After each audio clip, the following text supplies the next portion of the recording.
Party कार्यकर्ताओं की तरह काम करने वाले ब्यूरोक्रेट्स को तेलंगाना के पूर्व खुफिया ब्यूरो के चीफ टी प्रभाकर राव के हश्र के बारे में जानना चाहिए।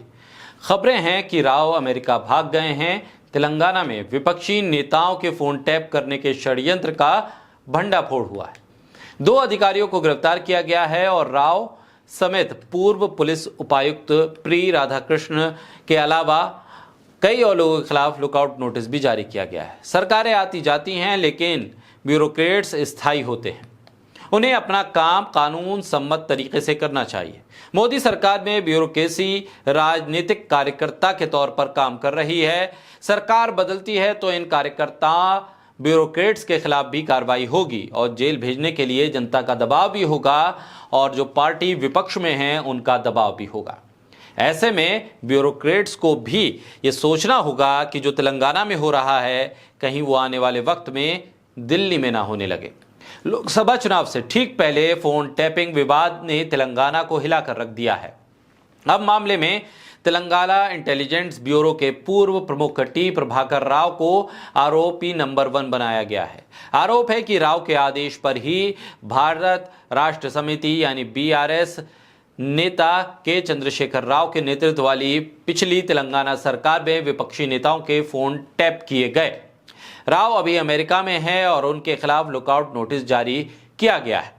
कुल 1 लाख से ज्यादा फोन टैप किए गए थे। जिन नेताओं के फोन टैप किए गए उनमें कांग्रेस, भारतीय जनता पार्टी और BRS के नेताओं के साथ साथ मौजूदा मुख्यमंत्री रेवंत रेड्डी का नाम भी शामिल है।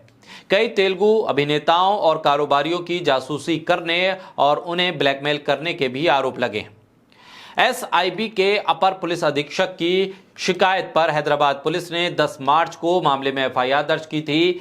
13 मार्च को BRS सरकार में उप पुलिस अधीक्षक रहे D प्रणीत राव को गिरफ्तार किया गया।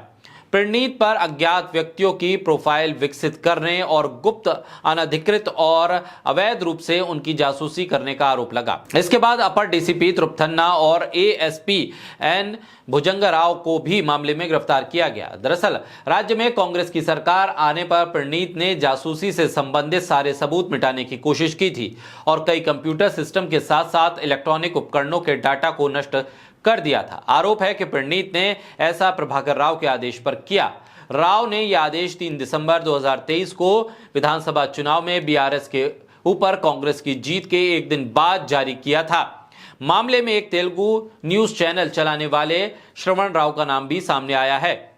श्रवण अभी देश से बाहर हैं। आरोप है कि उन्होंने एक स्थानीय स्कूल में इजराइल से आए फोन टैपिंग के उपकरण और सर्वर स्थापित करने में मदद की। इसके अलावा पुलिस अधिकारी राधाकिशन राव को भी आरोपी बनाया गया है।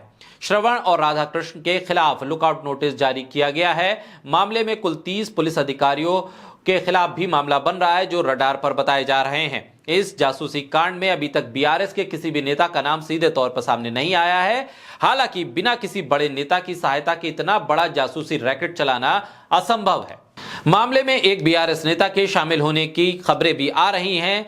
अब इसकी सच्चाई आने वाले दिनों में ही स्पष्ट हो पाएगी, जब किसी बड़े खुलासे की तरफ नेताओं का इशारा भी होगा और जांच में किसी नेता का नाम निकल कर आता है, तब इस पर ज्यादा सवाल उठने लगेंगे। ये लोकसभा चुनाव से पहले चंद्रशेखर राव के लिए बहुत बड़ा झटका होगा। इससे चुनाव में पार्टी की मुसीबतें बढ़ सकती हैं।